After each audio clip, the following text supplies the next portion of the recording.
Oi, oi, oi, eu sou o Thiago França e esse é o Sabe Som.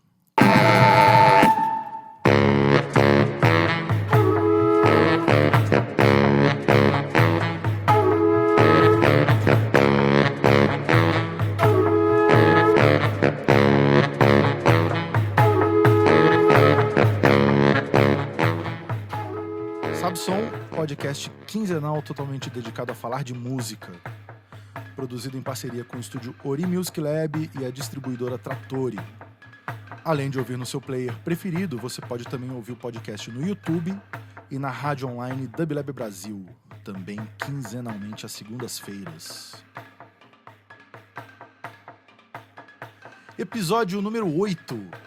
Som e voz, mas poderia ser voz e som também.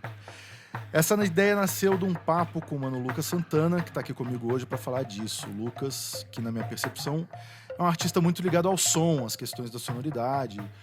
O disco Sem Nostalgia de 2011? 2009. Caramba, 2009. Sem Nostalgia de 2009. Ainda é um disco que soa meio enigmático, impactante. Desse ponto de vista, ainda acho que tem muita coisa para descobrir ali. E aí agora, em 2019... Lucas lançou um disco de voz e violão, mas que também não é uma coisa tão simples assim, tem um mistério ali. Então, sem mais delongas, Lucas Santana, bem-vindo. Salve, Tiagão, salve ouvintes aí do podcast. Pô, bom um lugar pra falar de música, né? Falar de música, né, cara? Pô, tipo assim, eu prometo que eu não vou falar nada de mercado hoje aqui, porque, né, você vai nessas feiras de música, a galera só fala de mercado. De música? Vivo mal! Não é sério, cara. Essas feiras de música só falam de mercado. Caramba. Todo ano as pessoas repetindo o mesmo problema que todo mundo já sabe qual é. Ninguém fala de música, velho. Bom, uma vez me chamaram pra tocar numa feira de música e participar de uma mesa sobre como viver de música. Aí o cara te paga 300 conto pra você ir tocar e depois você tem que falar como é que você vive de música. Porque ele mesmo não sabe. Ó, eu vou puxar o gancho, já que a ideia foi sua. Tá. Antes de chegar no disco, a gente vai falar um pouco daquele papo que você me deu sobre o funeral da Carmen Miranda. Porque quando a Carmen Miranda morreu, nos jornais saiu Morre a Voz do Brasil, não era Morre a cantora Carmen Miranda, né? Isso é sintomático dessa cultura no Brasil, onde a voz do cantor, a letra, a melodia, aquilo é mais importante do que tudo, né? Tanto é que até hoje, sei lá, eu gravei agora uma música do Duda Beat, todo mundo acha que a música é minha e dela porque ela canta, né? Ou tipo, se a Ivete gravar uma música sua, a música é da Ivete. Então isso é muito dessa herança que a gente teve do rádio, né? Dos cantores do rádio, que eram conhecidos pelas suas vozes, né? Por isso eu falei essa coisa da Carmen Miranda. E que depois, quando tem a transição pra TV, aí começa essa outra fase que é da persona pública, né? Que é a imagem do cantor e tal. E nossa tradição foi toda feita em cima da voz ser mais importante do que tudo. Que é o contrário, por exemplo, da tradição anglo-saxã, digamos assim, na Inglaterra, nos Estados Unidos, né? Uhum. Que se você for pesquisar como foi gravado todos os discos dos Beatles, tem 20 livros só sobre os Beatles, aí tem mais 5 sobre o Rolling Stones, mais não sei quanto. Porque lá a cultura, existe uma cultura do som. Eu me lembro quando eu mixei o primeiro disco no Real World lá, eram 4 estúdios, inclusive o estúdio do Peter Gabriel, e fiquei 20 dias mixando o disco. 2 vezes todos os estúdios tiveram que parar porque chegou um cara para vender um ring modulator novo, um protótipo que o cara fez na casa dele. E aí todos os técnicos tinham que parar, entravam numa sala, o cara falou, esse aqui é meu ring modulator, ele é melhor que os outros porque ele faz isso, isso, isso e isso. Aí, podem experimentar aqui, sabe? Tem uma cultura de som, assim, onde o som é tão importante quanto a voz, né? E para nossa geração, isso é uma coisa que eu acho que a nossa geração trouxe, em termos de música brasileira, assim, para a música brasileira, e que era minha pira desde o Eletro Bem Dodô, do primeiro disco que eu lancei em 2000, era de colocar o som no mesmo patamar da voz no Brasil, sabe? E eu acho que hoje é um pouco assim, o que difere o metá do Cidadão Instigado não é apenas a voz da cantora ou do cantor, não é só a composição, é o som da banda, saca? E é também o que faz o Radiohead ser o Radiohead. e o Rolling Stones ser Rolling Stones, não os Beatles, né? Aham. Se você pegar uma música do Rolling Stones e botar na instrumentação dos Beatles, aquilo, né, vai ficar... É. Então, assim, aqui a gente, por muitos anos, e até hoje é assim, tem essa cultura da voz como a coisa principal, a melodia, sabe? E o som em detrimento. Popularmente isso ainda é assim, mas eu acho que um pouco a nossa geração trouxe um equilíbrio um pouco maior para isso, assim. Tem uma coisa que acontecia já nessa época, né? Que era de entender o cantor como o grande elemento ali da música, né? Do fonograma, né? E na época do rádio, você tinha isso, você dava a parceria pro cantor, porque era ele que ia fazer a música, né? Não é simplesmente você fazer uma música que pode ser um sucesso no carnaval. Era o Mário Reis cantar a sua música, né? Sim. Então, talvez porque também não tinha claro esse limite da coisa da coisa técnica do que é a composição, o que é o direito de quem tocou, do produtor e não sei o quê. Então, era o jeito de todo mundo embarcar no negócio, era na autoria, né? Sim. Então, os caras negociavam isso, né? A gente tem, sei lá, não tem isso registrado, catalogado, quem é que fez as músicas de verdade, né? Mas na época que o axé estourou, que era que nos final dos anos 80, 90, Aham. é super assim. Um cara chega pra Daniela, pra um cara fala, pô, tem essa música aqui. Aí ela bota um pedacinho da letra, entende? Aham. É essa mesma coisa que você tá Pode crer. falando. O cara cantou, ganhava ali, às vezes nem colocava nada, mas porque ele ia gravar e aquilo ia vender muito, o cara ganhava parceria. E isso é interessante também, porque se você pegar, sei lá, a produção de música pop americana, né? Que é o que rege o mundo inteiro, praticamente, né? Sim, Você tem essa busca, você tem uma vanguarda no som o tempo inteiro, o né? tempo inteiro. Com Michael Jackson, com Quincy Jones, com aquela sonoridade, com tudo aquilo. E aqui no Brasil, na mesma época, se você pegar, sei lá, ter os discos da Simone, ou sei lá quem que é. Tem aquela coisa, aquela característica de mixagem que é a banda inteira lá afundada, lá atrás, Isso. a voz gigante lá na frente. Isso. Você vê que nem o Michael Jackson fazia isso, né? Aqui tem isso, assim, tipo, o rock dos anos 80 bombou, então é aquela caixa com reverb, se pá, a mesma caixa para todas as faixas do disco. Outro dia eu tava conversando isso, não me lembro com quem, sobre isso. Lá fora, assim, o cara pode ser um puta mixador já, o cara pode ser muito famoso como um grande mixador de disco. Cara, ele vai pegar um disco, ele não vai falar assim, eu já sei que se eu botar um compressor aqui na caixa, não sei o que, é uma banda de rock, vai funcionar. Não, o cara vai pensar, bicho, vou ouvir o negócio e vai quase como se fosse um padeiro, vai meter a mão na massa ali e ele vai tentar, com aquele som que ele tem, mixar aquilo como se fosse o primeiro disco que ele tá fazendo, sabe? Você tá falando, tem sempre essa busca por chegar em algo novo. Aqui não, assim, se uma parada... Pode ser funk, pode ser axé, sertanejo. Estourou uma parada, aquilo é um modelo, todo mundo vai imitar aquela mixagem, aquele som de caixa. É tipo, sabe, não vão mexer no que tá ganhando. Lá não, tipo, a Madonna, me lembro quando ela fez o Music, pra mim é o melhor disco dela até hoje, chamou o Hamed, não sei o que lá, um produtor, porque o cara mandou uma fita pra ela do disco dele, que depois saiu esse disco dele, e ela ouviu a fita e chupou todas as ideias do cara. Depois você vai ouvir o disco do cara, você vê que o Music é chupado do disco do cara, que ela deixou só sair depois, saca? E aí no seguinte ela já chamou alguém, e tipo, ela chamou esse cara que ninguém conhecia. É a Madonna. Imagine se aqui uma cantora Exato. de super sucesso vai chamar um cara que ninguém conhece como produtor. Não, vai chamar aquele produtor ali, que já faz os discos, todo mundo que estouram, sabe? Então aqui realmente tem mais uma coisa de reprodução do mesmo, assim, sabe? E que tem a ver com o que a gente está falando, porque é isso, porque foge dessa busca pelo som, pelo laboratório do som, pela experimentação do som. E quando fala experimentação do som aqui no Brasil, se fala, música experimental. Os caras são experimental.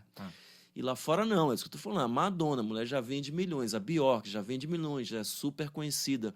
Mas a mulher vai buscar um cara ali que tá experimentando uma parada nova. Sim. E eu acho isso é muito claro na música que conversa com a música eletrônica, né? Com rap.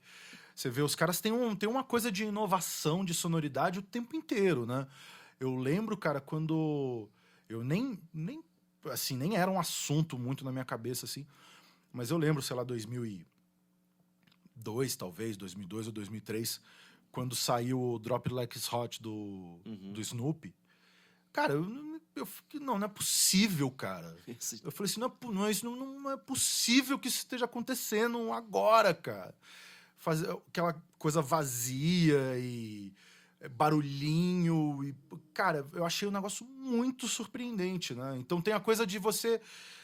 de ser o pacote completo, né? Tem a voz, mas tem aquela sonoridade, aquele som que você vai ouvir e você vai falar, é esse cara. E que acontece que eu já vi relatos como esse que você acabou de dar desse disco com vários discos, assim. Até com um disco da Britney Spears, aquele Toxic, né? Sim. Tinha um puta som quando chegou. É isso que eu tô falando, não importa a pessoa chegar com um som, uma pessoa que já é conhecida pelo aquele som, ela chegar com uma coisa nova do som dela, lá fora há essa cultura, sabe? Aqui não. Eu até fui injusto aqui com o funk que eu falei antes, que eu acho que o funk é uma das culturas de som mais experimentais do Brasil, cara. Não, total. Eu acho que isso que a gente tá falando tá dentro de um certo mainstream, né? Sim. Uma coisa que tem uma expectativa de mercado muito grande, né? Sim, de venda ali, de manter aquela venda ali. Então você acaba não podendo ou não querendo arriscar. Isso. Né? Mas eu acho que tudo que tá na periferia, tudo que é feito... Inclusive, tem uma coisa que eu acho que é pouco falada também sobre o funk. As pessoas têm que entender que é uma molecada que faz. Né? Total. Quando fala assim, mas fala palavrão e não sei o quê, e é só putaria, não sei o quê. Cara, lembra de como você era quando você tinha 14 anos. Pô, meu filho. Era isso, cara. Pô, a gente no fundo do busão cantando gererê, falando só de sacanagem. Era isso. Escatologia é o que né? rola. É isso, cara. Risada, é a graça que tem a vida quando você tem 14, 15 anos, sabe? Arroto, pum, sabe? Exatamente. Não, e tem uma outra coisa, assim, que é o seguinte, tem uma descrição também, ao mesmo tempo, tem uma descrição social, assim, no sentido de que daqui a 100 anos, se colar um antropólogo no Brasil e falar, cara, vou estudar, Sim, não, com certeza. sabe, as favelas no Brasil, o cara pega aquelas letras ali, vai estar que nem... Eu sempre dou esse exemplo do Luiz Gonzaga. Quando você vai para o interior do Brasil, no São João, o cara escreveu há 40 anos, olha pro céu, meu amor, veja como ele está lindo, e lá no céu o balão multicor, no céu vai subindo. Você chega hoje no interior do Brasil, essa cena vai acontecer, porque o cara descreveu, entendeu? Sim. É a mesma coisa o funk, só que ninguém não quer que descreva certo tipo de coisa. So sorry, velho. E tem aquela máxima também, né? De que todas as reclamações, todas as críticas feitas em relação a esse aspecto do funk são muito parecidas com as críticas que eram feitas com o samba. Igualzinho, Ctrl-C, Ctrl-V, no que era o samba 100 anos atrás, né? Eu até ouvi o programa que você fez com o Matias? Com o Rodrigo. Com o Rodrigo. E massa, assim, porque se dá muito ao funk esse título, assim, de estar sempre se renovando, e ao samba não, né? Ao samba sempre se dá o título de ser uma coisa conservadora, como forró, que nunca... que sempre quer manter ali a tradição. E não é verdade, mas o funk realmente sempre se modificou ao longo dos anos, de Marlboro pra cá. Hoje eles inovaram nessa coisa de vazio, né? De ter, tipo, um bumbo, uma garrafinha aguda, Isso é uma maluquice, uma voz, cara. e você sente o beat inteiro, você dança. Como é que você faz um baile sem nada, beat, e aquilo vem numa pressão retada nas caixas de som, cara, assim. Que coisa mais vanguarda do que isso, bicho. E antes disso, aquela fase que teve, que era uma música... Primeiro também, as músicas eram curtas, muito... Hoje em dia todas as músicas têm essas músicas Ana Vitória, tudo isso mais, né? Tem tudo 2 minutos e pouco. Mas o funk já era assim há um tempão. Sim. E além disso, em 2 minutos, de 20 e 25 segundos, trocava a base. Era beat e atabaque. Aí era atabaque e brimbal. Aí era voz e atabaque. Qual é a base de MPB na história da MPB que de 20 em 20 segundos muda a base? Nenhuma. Os caras sempre foram muito na frente mesmo.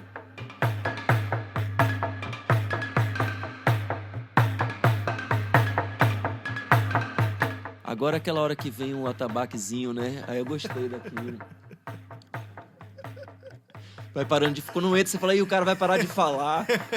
Então, o problema da vinheta aqui, a primeira vez que a gente tava fazendo, eu falei, caralho, vai ficar tipo a musiquinha do Oscar, né? Que é tipo, cara, ó, se liga aí, meu irmão, se liga aí. Não, mas é bom aquilo psicologicamente, você fala assim, pô, o cara vai parar de falar. Tudo bem, gente. Vai dar um alívio agora. Ai, ai. Mano, vamos falar do seu disco, do Céu é Velho há Muito Tempo. Da onde partiu a coisa de ser um disco de voz e violão? Foi pelo caminho da sonoridade ou foi pela ideia de fazer um disco só você mesmo? Foi tudo isso ao mesmo tempo. Eu já queria fazer esse disco de violão há muito tempo, assim. Um pouco disso veio assim, como você falou, meu trabalho é todo pegar uma canção, como se ela estivesse nua no violão e botar as camadas, em cada disco escolher que tipo de camada, se vai ser uma camada dub, se vai ser uma camada de desconstrução de violão, se vai ser uma camada com orquestra ampliada, etc. No modo avião, pra mim, assim, eu achei que eu dei uma batida no meu teto, assim, sabe? Tipo, era um audiofilme, tinha ator, diálogo, não sei o quê. Era uma mistura de ambiente music com radionovela, com não sei o que lá. Eu achei... Depois daquilo eu falei, bicho, pra onde é que eu vou, sabe? Tipo, agora eu tenho que dar uma... Aí me veio muito essa imagem, assim, depois de um casamento de 20 anos, você quer sair de casa com uma mala, você não quer saber da louça, do armário, entende? Da roupa de cama. Você quer que sua vida acabe numa mala, pra onde é que você for, sua vida tá ali com você, sabe? Assim. Então esse sentimento que me veio, eu falei, velho, eu tenho que dar uma secada. Eu vou fazer um disco de voz e violão assim, tipo, naif, cruzão. E vou, tipo, voltar pro zero pra ir, sei lá, depois onde eu vou. Mas eu preciso agora secar. Isso foi um sentimento. E o outro veio do processo... que foi muito um bate-papo que eu tive com o Gil Monte, que foi quem produziu o disco.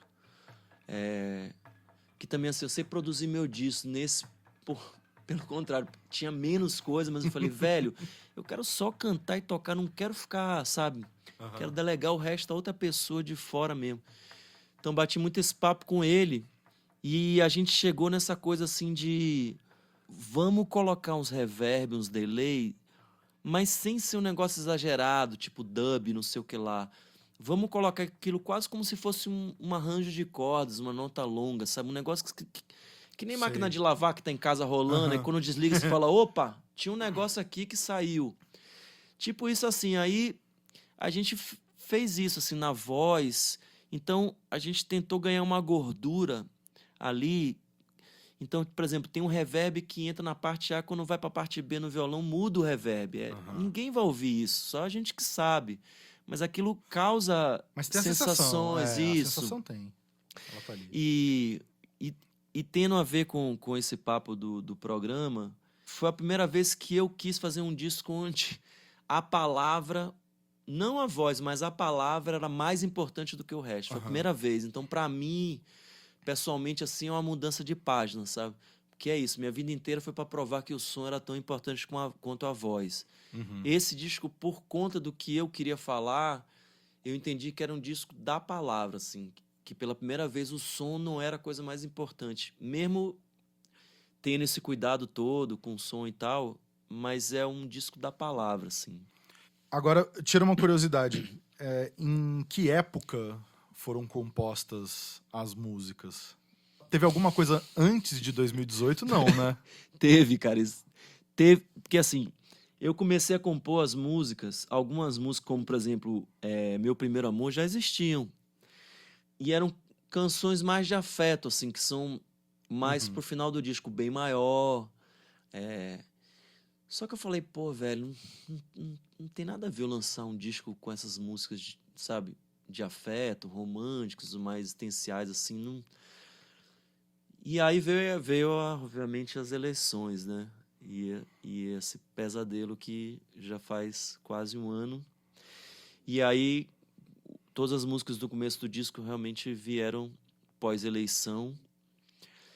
E aí, músicas como Meu Primeiro Amor acabaram que se encaixaram como uma coisa que está falando de classe social, mas ao mesmo tempo é uma canção de afeto, sabe? E ela e o Melhor de Chegar acabaram no disco tendo essa função de fazer esse caminho, digamos assim, da rua para dentro de casa. E aí o final do disco é mais dentro de casa mesmo, mais falando de afeto e tal. Porque é um disco altamente politizado, né? Sim. Falando isso, não tô falando isso como uma coisa negativa, pelo contrário. Mas, assim, é engraçado. Eu escutei o disco a primeira vez, e aí ontem, preparando as coisas aqui, fui dar aquela escutada, né, com mais calma, Sim. assim. E aí começa a passar umas hashtags, assim, no meio da história, né? Porque, por exemplo, você fazer uma canção hoje e colocar a palavra lama, automaticamente você lembra de Sim. Mariana, Sim. né? O tempo inteiro Sim. vai passando, assim, vai mostrando de um jeito contundente, mas não tão literal, assim, Sim. esse momentinho que a gente tá aqui, né? Sim. Eu acho que não só eu, mas todo mundo que está produzindo coisas assim mais políticas no momento tem no primeiro momento uma necessidade de tentativa de se curar a si próprio, né? Sim. E obviamente você sabe que aquilo também que muita gente está passando pelo mesmo sentimento, não só pelas conversas que você tem com os amigos, mas pela observação do mundo mesmo. Então, quando eu fiz para mim mesmo, assim, para tipo narrar aquilo, assim, tipo tentar ter um entendimento afetivo, interior, mas ao mesmo tempo também como um mosaico, assim, de tipo, bicho, o que é que tá acontecendo? Mas, obviamente, que você sabe que aquilo ali vai tocar muita gente, porque todo mundo tá... Todo mundo não, mas muita gente tá nesse mesmo barco, né? Sim. E eu tô dizendo isso porque eu achei curioso quando saiu o single, e depois saiu O Ninguém. o Ninguém, né? Ninguém Solta a Mão de Ninguém. E aí depois veio o disco. E aí eu ouvi o disco e falei assim, caramba, é um disco de voz e violão. E aí automaticamente eu pensei, eu falei assim, caramba, eu acabei de gravar um disco de saxofone solo. Ah, você fez um solo? Ainda vou lançar, mas fiz. O Kiko tá fazendo um disco solo.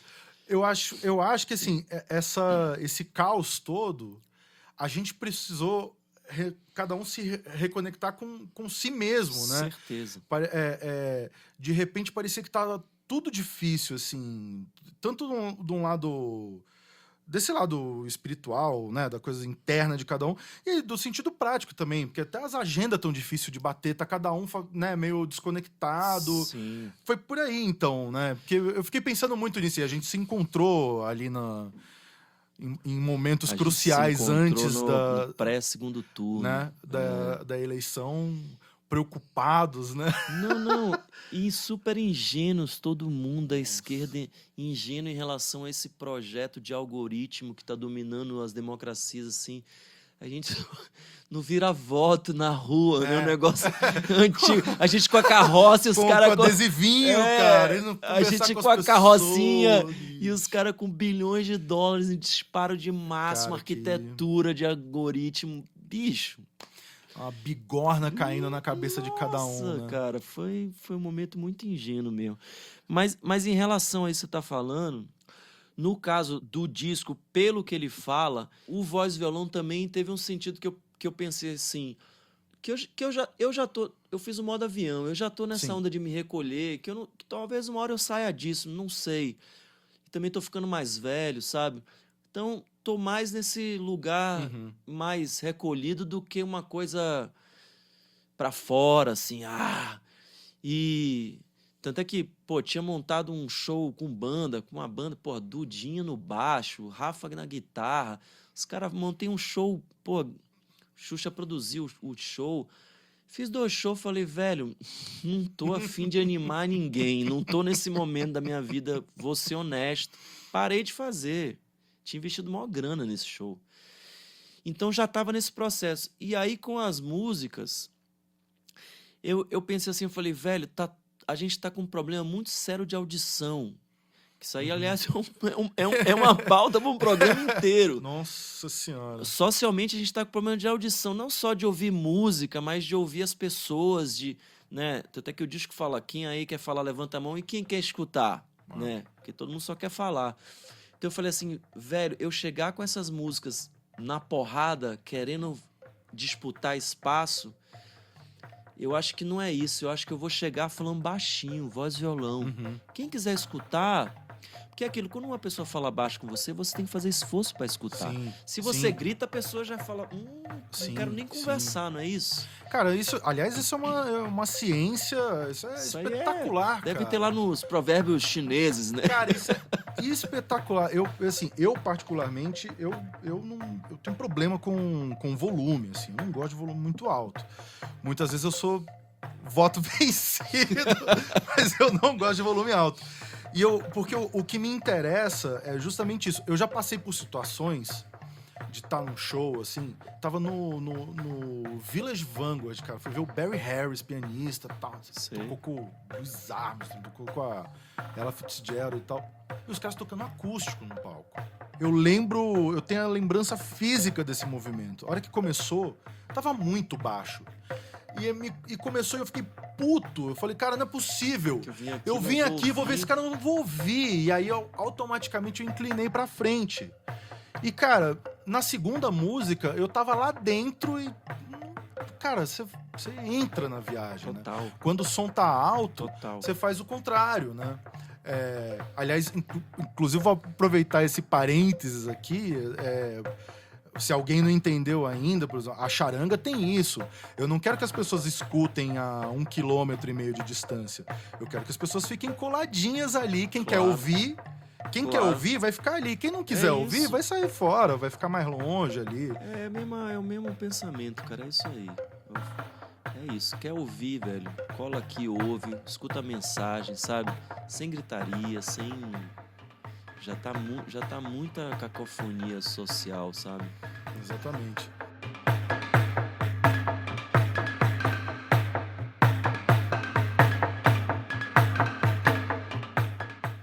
Mas é legal você falar do Gil Montes na produção, porque, voltando naquele assunto que eu disse antes, parece que é uma coisa muito simples fazer um disco de voz e violão, né? Parece que é isso. Você escreveu a cifra pra você mesmo, você vai lá, toca e canta e acabou, né? E é engraçado que quanto menos elemento tem, Nossa Senhora, mais os detalhes gritam, né? Primeiro a execução de um violão de nylon no estúdio, bicho. Mano, Kai Rolfsen está dando risada aqui do cara, nosso lado. foi assim, bicho. Sorte é que eu já ouvi muitas histórias, né? De até João Bosco se fuder no estúdio. Porque, bicho, o violão de nylon é um instrumento mais ingrato. Aliás, no estúdio, ao vivo, né? O violão de nylon é um instrumento feito pra acabar com a pessoa, né? Não, a bossa nova foi feita em cima de um violão de nylon porque os caras tocavam dentro de casa, no apartamento, baixinho, de madrugada. Exatamente, cara. Rapaz, é muito difícil, porque qualquer coisa aparece, sabe? Você toca assim, aí você gira a mão um pouco, já muda o som. Enfim, perrengue. Fora esse perrengue da execução, tem um que você falou do vazio. E nessa que, pô, o Gil foi mestre, assim, sabe? Disso, de botando os reverbs, beleza, da gente ir dando uma gordura, complementando isso de uma maneira invisível, assim. Que a pessoa a maioria das pessoas que for ouvir não vai nem se tocar disso, sabe?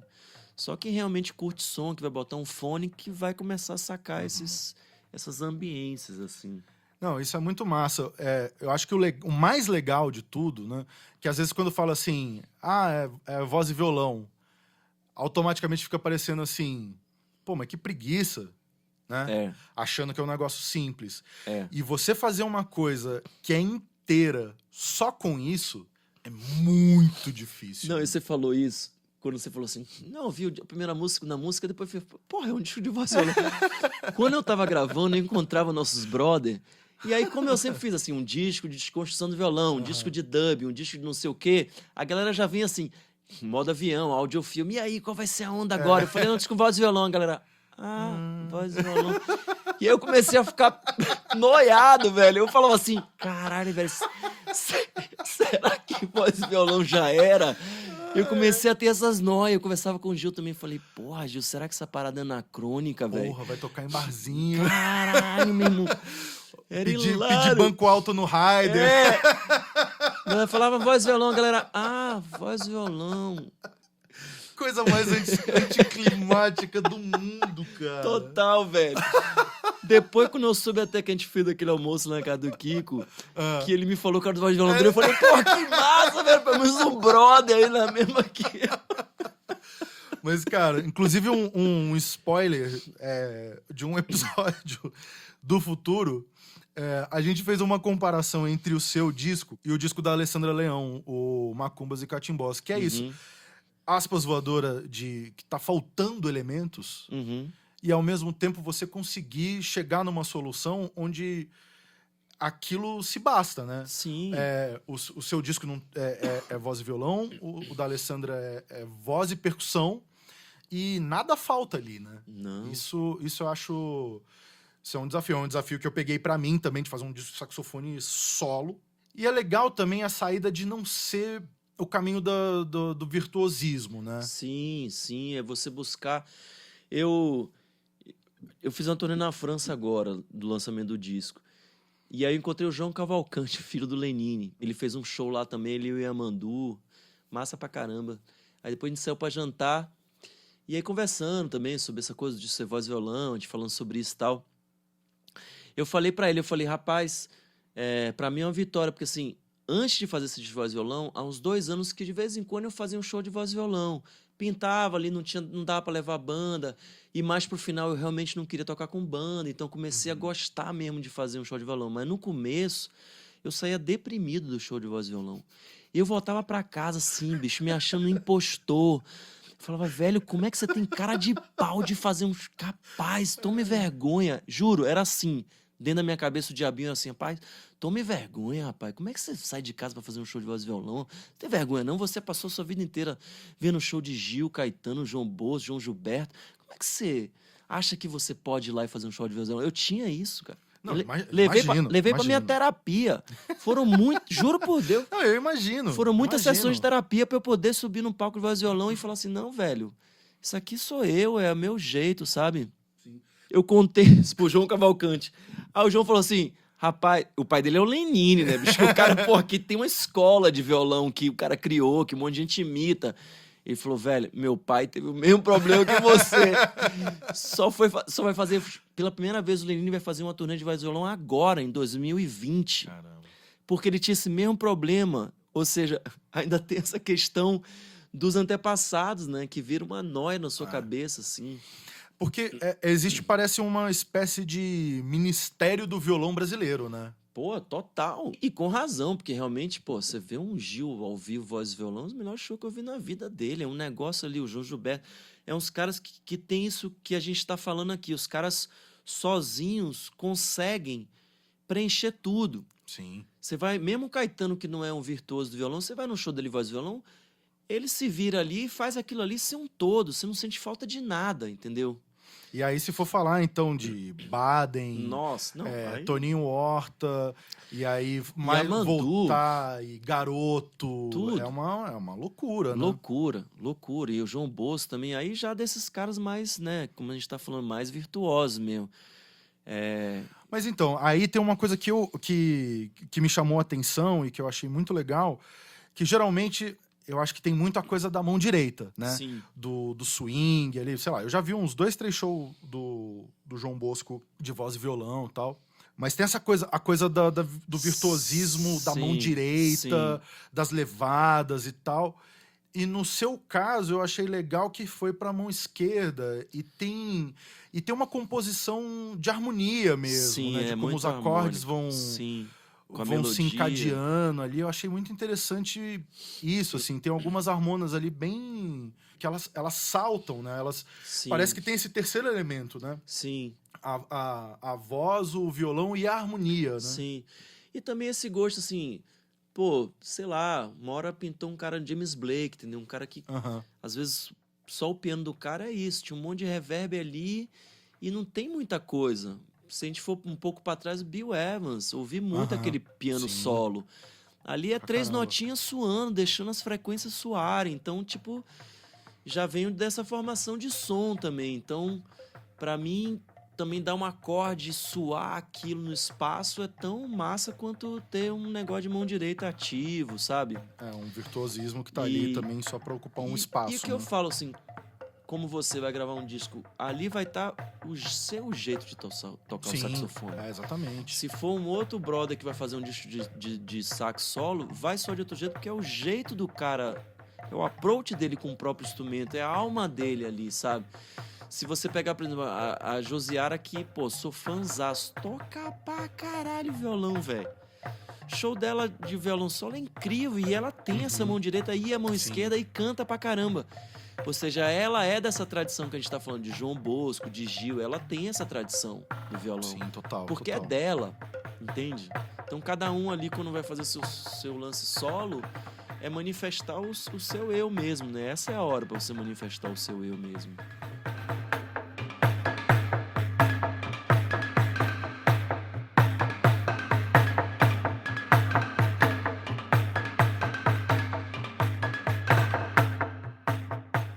Macumbinha. O Céu é Velho há muito tempo, eu gostei muito desse título, porque essas coisas grandiosas, assim, né? O céu e o tempo, né? Sim. No candomblé de Angola, Kitembo, que é o orixá que representa o tempo, né? Que é o tempo passando, né? O céu, essas coisas que existem há um tempo incalculável, de alguma forma, elas dão um alento, um conforto de que a tempestade, o caos e a lama vão dar uma trégua em algum momento, né? Total, é. Meu filho, né, que é adolescente, assim, às vezes ele tem esse questionamento, ele fala, bicho, a conta do mundo aí é muito curta, sabe? O mundo vai acabar daqui a pouco, não tem como, o neguinho vai exaurir isso aqui. Então, por que eu vou fazer um negócio bem feito se... Pra que fazer qualquer coisa se vai acabar, sabe? Que é uma questão pra geração dele mesmo, assim. Eles estão vendo um mundo onde todas as estruturas estão se mostrando falsas, sabe?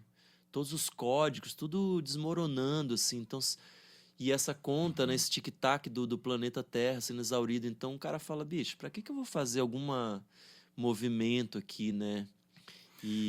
Na verdade é uma doideira porque é uma falta de percepção de que o mundo vai continuar aí.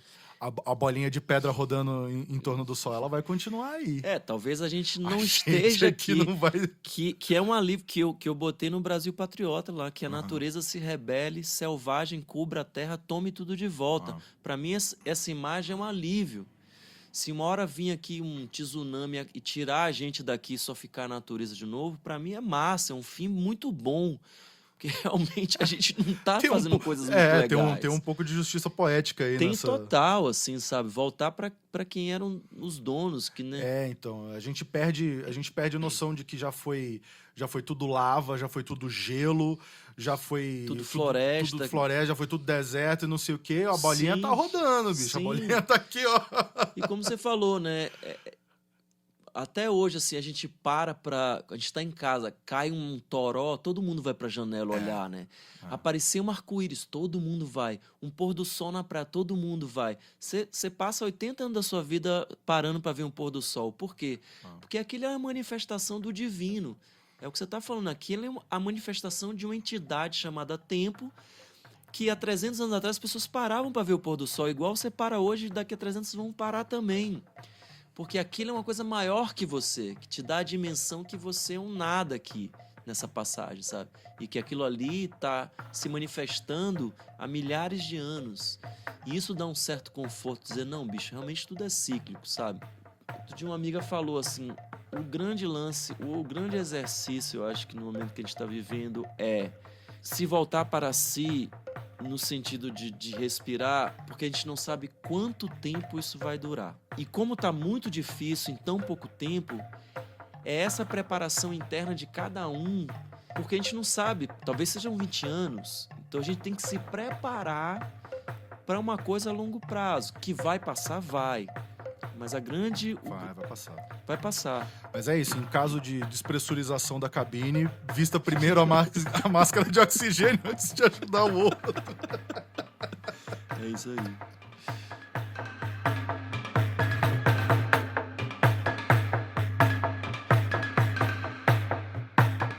Sensacional, sensacional, muito bom. Lucas Santana, senhoras e senhores, agradecendo a presença aqui no Sabsom. Pô, eu que agradeço, mandando mais uma vez um abraço aí pros seus ouvintes. Pô, vida longa aí, falar de música, né, bicho? Fala de música, né, Quero cara? até falar de política um pouquinho, mas falar de música. falar de Música música, tem né, tanto assunto massa assim, sabe? Cara, eu tô aqui felizão falando de música, pensando em todas essas coisas.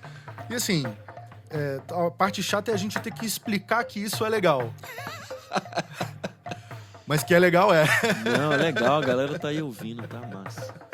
Encerrando mais um episódio, contamos aqui mais uma vez com os trabalhos técnicos de Kaê Rolfsen, Sabsom realizado em parceria com o estúdio Ori Music Lab e a distribuidora Trattori.